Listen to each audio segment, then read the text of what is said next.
Chosen Rehab Center, we don't joke when it comes to security. We make sure the rehabilitants are totally secured. Just bring your drug addicted relative and watch us work on his transformation with the power of God while you stay at home and rest in peace. My name is Daniel Ofori. I was born in 1970.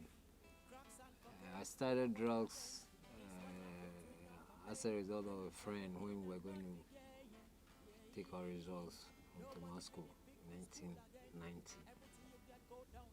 And since then, I've been in drugs, and drugs has ruined my life. All my life has been wasted. Vanity. I've tried several times, not once, not twice, but with this, I feel pity for myself. Even I always tell myself there's no God. If there is God, He won't allow me to suffer like this. I even wish I'm dead than to be lived in disgrace. I'm a disgraced man in the house. I have 2 kids, imagine. I don't pay a penny. My elder son goes to the secondary school. As he entered the secondary school without a penny. The family contributing. Imagine how drug has turned me. I'm Mr. Robertson, Zach. I also have 6 children. I'm first a pusher selling drugs. I don't know how I became a victim to the drug. Later, drug ruled my life. It let me be useless in the community. So I'm trying to tell the children coming, they shouldn't go to the drugs. This is what I have to the community. So, Mr. Robinson, how long have you been doing drugs? Yeah, for that one year, I didn't. If I'm going to say it's around 20 years now. And how old are you, sir? I'm 47 years. What work were you doing before entering into drugs? I'm a pusher, selling drugs. So that's the kind of work you've been doing all your life? Yeah, at the same time, I changed money. I'm a money changer, exchange in Opera Square. Are you married, sir? Yeah, I'm married to the wife. You have 2 wives? Yes, one of my wives, she's passed on. One she's on. But to the drug, she divorced me. It's not like we divorced, but to the drug, I'm not taking care of her, I'm not minding her. She find a way with my child. But normally when we meet, it's normal. We are not quarreling. She's not quarreling. She's only advising me, put on a stop. Do this. But to stop a drug is not easy. I have tried several times to stop, but it's not easy for me.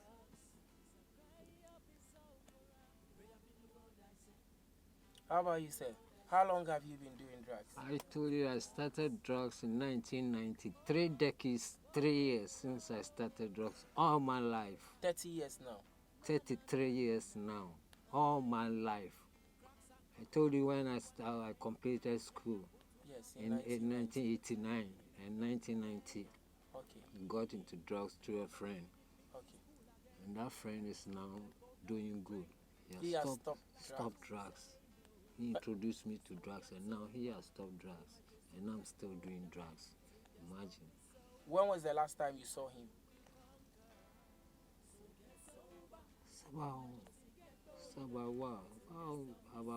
more than 5 years. About heading to 7 years. At that time, was he still doing it? He was not doing it. He tried to pick me up to his place at Odan. He was living as Dansuman, but his mother built a house at Odan, which he tried to like rehabilitate me over there by being a co-worker. He was into farming, whatever, animal farming.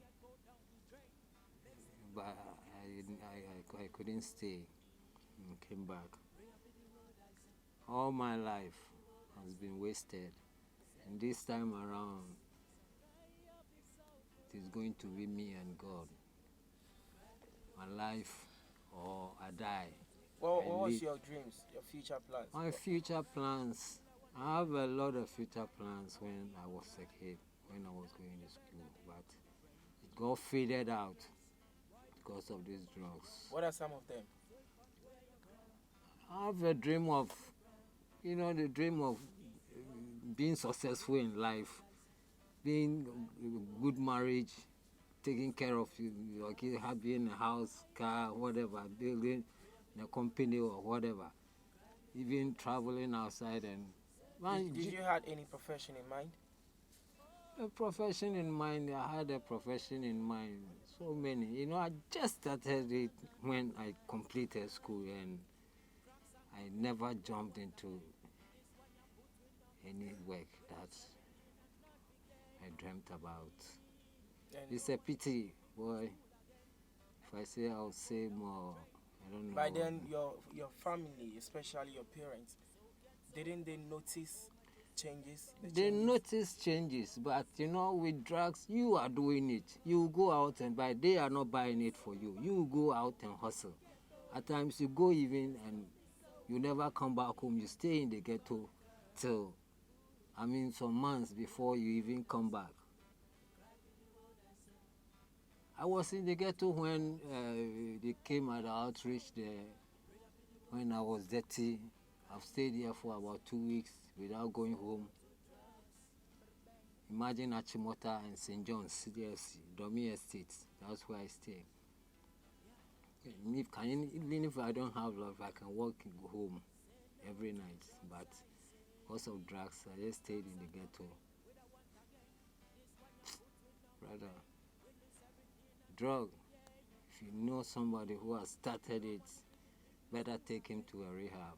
Better find some way of changing him, changing his mind. Okay, sir. Mr. Robertson, Yeah, yeah, Mr. Robertson, how long have you been doing it? I started it from 2005.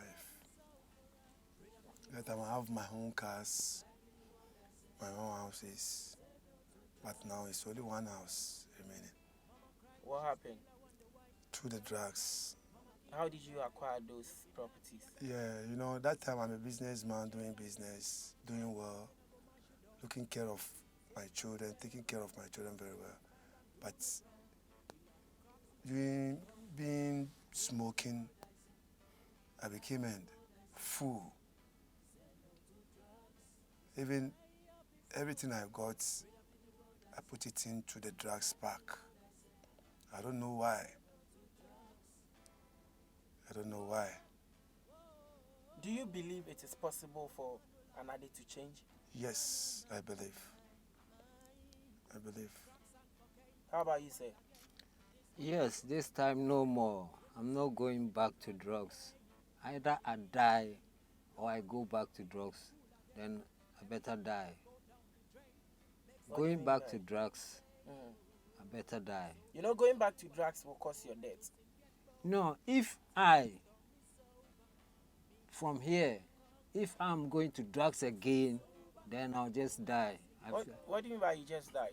Then I feel like killing myself than going to ruin myself again. No, do you know this world is just a transition? This physical world is just a transition. Yes, sir. Yes.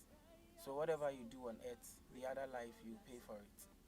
So death or suicide is never an option. If you die, who will take care of your It's children? It's not It's trying an option, to- but I'm trying to encourage myself, give Exactly. the vim to myself that Exactly. I'm not going back to Amen. drugs again. Amen. I'm never going to drugs. Amen. Never going back to it again. Amen. Because at this age, Imagine 1970, 53 years. When am I going? I'm getting to 60. When am I going to make life to take care of my kids? I have 2 boys. Imagine.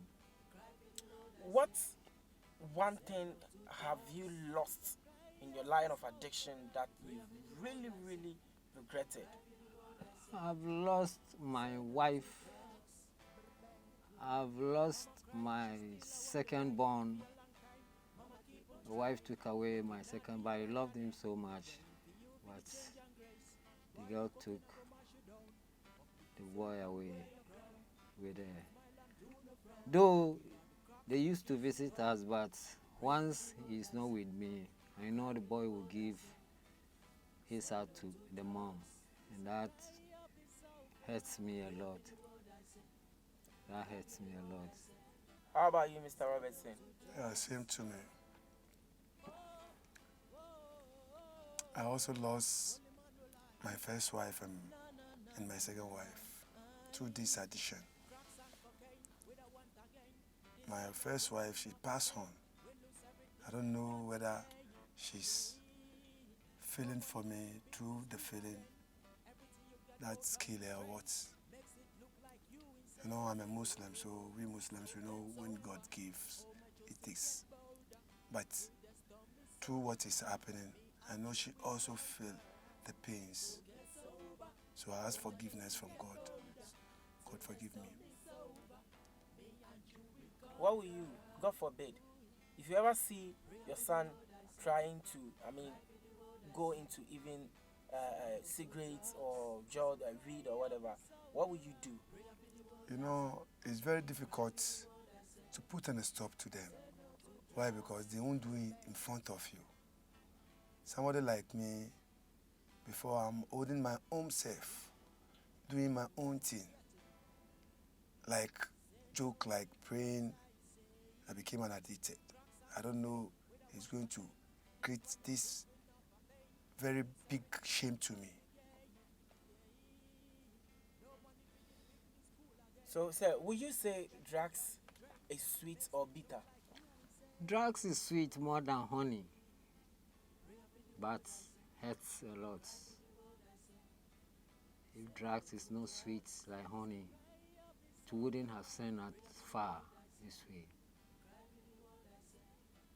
What will you tell the young lads out there? Oh, come on. Desist from it, whether it's drugs, whether it's alcohol, whether it's cannabis, cigarette, whatever. Right now, there is a new trend in town. That's the diazepam and the whatever that they take to, they use. And I'm advising everybody, every kid, to desist from it. You just go away from it, and it will lead you. You might think it's not cocaine, and what you are doing will lead you to cocaine. Because I never smoked cocaine at first. It was weed that I smoked and cigarette, but it later ended me in weed. So, say, how are you finishing your addiction? How am I? How are you finishing your addiction? How are you getting money to buy the drugs?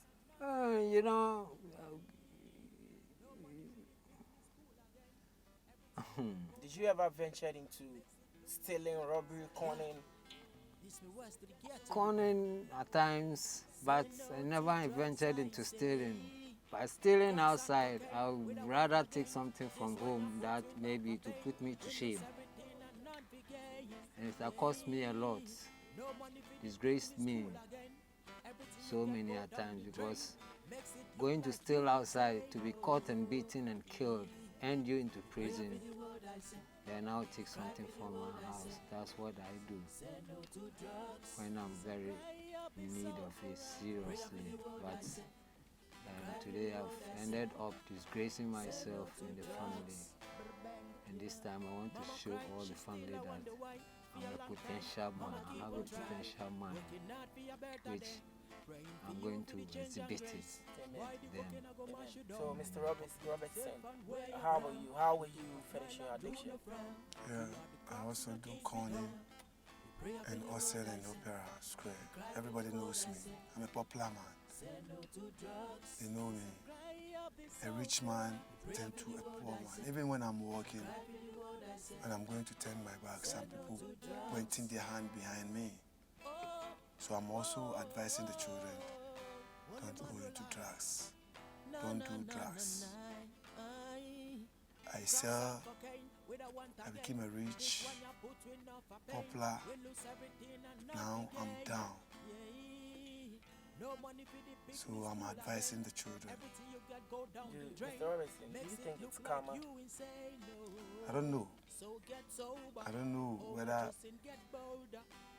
it's karma or what. What I know is, I don't know how I begin to. Even the time I'm okay, I normally take people to where to stop rehabilitation to stop drugs and. But yes, still you were selling to them and still taking Yeah, No. that's what normally I do. The people around me, when I feel like you want to stop, I help them. So when they come back, do you still sell the drugs to them? For me, I'm not selling. I also give to people, then they sell. Yeah, automatically you are selling it to them. I'm not the one selling. You give it out in kilos and grams for people to sell. Yeah. So whoever come in to buy, Exactly. he doesn't know whether it's that same person he sends to the rehab or he advised to the rehab. Yes. And so that person So ends up. indirectly, Yes. that's still I'm a selling. businessman doing I business. understand. Just that. I'm not condemning. Yes, they condemn you. Just. I'm not. Yeah, I'm not. So what will you tell the pushers out there? yeah. For the pushers, they also take care. They also take care. I'm not alone to be a victim. I know some people around Newtown to do. They also be a victim. Some of them also even pass on. They die through the smoking. So I'm praying to God. God should take me out because I didn't have any bad mind. I suffer a lot through this drug. Okay, so Mr. Robertson, Yep. I learned that some of the pushers, they take the drugs or the names of the buyers to Malam for them to come and buy the drugs from them. For me, Is it I don't true? know. I don't know. Is I it don't true? know. I didn't do that before, so I don't know. Did you ever heard something like that? Oh, some of the smokers do talk. They do say it, but I don't know. I don't know. I haven't do some before. I can swear to anything. Because for me, even me, I don't know any Malan to go and to talk with him, go through my work, do this. When you come to me and say, this spiritual access, this, I will just snub you and go my way. Say, this pastor, I will snub you and go my way. Or tell you tomorrow we will go, next tomorrow. But Did any Malam approach you? no. What will you tell the government concerning drugs? The government's supposed to, for that one there, you also know they are doing their own business. What do you mean by they are doing The their own? government is doing its own business. I don't get you. Excuse me. They are the ones bringing the drug in the community. Chosen Rehab Center. We don't just cure them, but we keenly focus on their renewal of the mind. Change is possible. Say no to drugs. Say no to drugs. Yes to life.